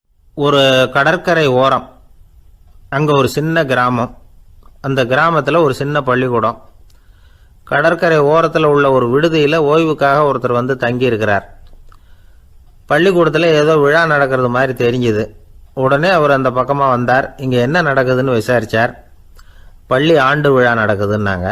உடனே போனார். கண்காட்சி ஒன்று வச்சுருந்தாங்க. உள்ளே போய் பார்த்தார். பள்ளிக்கூடத்தில் படிக்கிற மாணவர்களே சொந்தமாக தயார் பண்ண பொருள்களை காட்சிக்கு வச்சுருக்கிறாங்க. அந்த ஊர் மக்கள்லாம் அதை கூட்டம் கூட்டமாக போய் பார்த்துக்கிட்டு இருக்கிறாங்க. இவரும் ஆர்வமாக அதையெல்லாம் பார்த்துக்கிட்டே போகிறார். ஒரு இடத்துல ஒரு சின்ன ரயில் செஞ்சு வச்சுருந்தாங்க. மாணவர்களே தயார் பண்ணது. மின்சாரத்தால் அது ஓடுறது மாதிரி பண்ணி வச்சுருந்தாங்க. அதில் ஒரு சின்ன பொத்தான் இருக்கும். அது அமுக்குனா ரயில் ஓடும், சுற்றி சுற்றி வரும். மாணவர்கள் எதிரில் நின்று அதுக்கு விளக்கம் கொடுத்துக்கிட்டு இருக்கிறாங்க. இவர் அதை கவனித்தார். ரயில் ஓடுறத பார்த்தார். அங்கே நின்றுக்கிட்டு இருந்த மாணவர்கள்கிட்ட விளையாட்டாக கேட்டார், ஏப்பா இந்த ரயில் எதனால் ஓடுது அப்படின்னு கேட்டார் இவர். சக்தியினால் ஓடுது அப்படின்னாங்க மாணவர்கள். அது என்ன சக்தின்னு கேட்டார். அதுக்கு பேர் மின்சாரம் அப்படின்னாங்க. சரி, நீங்கள் மின்சாரத்தை பார்த்துருக்குறீங்களா அப்படின்னார். நாங்கள் பார்த்தது இல்லைங்க, ஆனால் இதை செய்யறதுக்கு எங்களுக்கு உதவி பண்ண ஆசிரியர் ஒரு பட்டதாரி, ஒரு கால் அவர் பார்த்துருக்கலாம் அப்படின்னாங்க. அவர் எங்கே இருக்காருன்னு கேட்டார். இதோ அழைச்சிட்டு வர்றோம்னு ஓடினாங்க. அவர் அழைச்சிட்டு வந்தாங்க. அவர்கிட்ட ஒரு பெரியவர் கேட்டார், மின்சாரத்தை நீங்கள் பார்த்துருக்குறீங்களா அப்படின்னு. மின்சாரத்தை பார்க்குறதாவது நான் பார்த்ததே இல்லை. நான் பார்த்தது அது செயல்படுற விதத்தை தான். அது விளக்கை வந்து எரிய வைக்குது, ரயிலை ஓட வைக்குது, இது மாதிரி எத்தனையோ எந்திரங்களை வந்து செயல்பட வைக்குது. ஆனால் உண்மையிலேயே அது என்னன்னு எனக்கு தெரியாது. ஒருவேளை இந்த பள்ளிக்கூடத்து தலைமை ஆசிரியருக்கு தெரிஞ்சிருக்கலாம், ஏன்னா அவர் ஒரு மேல்நிலை பட்டதாரி அப்படின்னாராம் அவர். சரின்னு போய் தலைமை ஆசிரியரை கூப்பிட்டுக்கிட்டு வந்தாங்க. அவர்கிட்டையும் இதே கேள்வி கேட்டாராம் அவர். மன்னிக்கணும், இந்த கேள்வி இதுவரைக்கும் யாரும் என்கிட்ட கேட்டதில்லை. சக்தியை யாரும் பார்க்க முடியாது, ஆனால் அது செயல்படும் விதத்தை தான் பார்க்க முடியும் அப்படின்னாராம் அவர். இப்போ இதுவரைக்கும் கேட்டுக்கிட்டு இருந்த பெரியவர் சிரிச்சார். சிரிச்சுட்டு சொன்னாராம், சரி, அதுக்காக ஒன்றும் கவலைப்படாதீங்க, என்னுடைய பெயர் தாமஸ் ஆல்வா எடிசன் அப்படின்னாராம். இதை கேட்டதும் அங்கே இருந்தவங்களுக்கெல்லாம் அதிர்ச்சி, ஆச்சரியம். என்னது, நீங்கள் தானே எடிசன்? நீங்கள் எவ்வளவு மின்சார கருவிகளை உண்டாக்கி இருக்கிறீங்க, நீங்களா இந்த கேள்வியை கேட்டது அப்படின்னாங்களாம். ஆமாம், நான் தான் கேட்குறேன், ஏன்னா நானே மின்சாரத்தை பார்த்தது கிடையாது அப்படின்னாராம் அவர். அன்புங்கிறது இப்படிப்பட்டது தாங்கிறார் ஓஷோ. அன்புங்கிறது நம்ம உடற்கூறு அமைப்பில் இல்லை, அது நம்ம உடம்புல உள்ள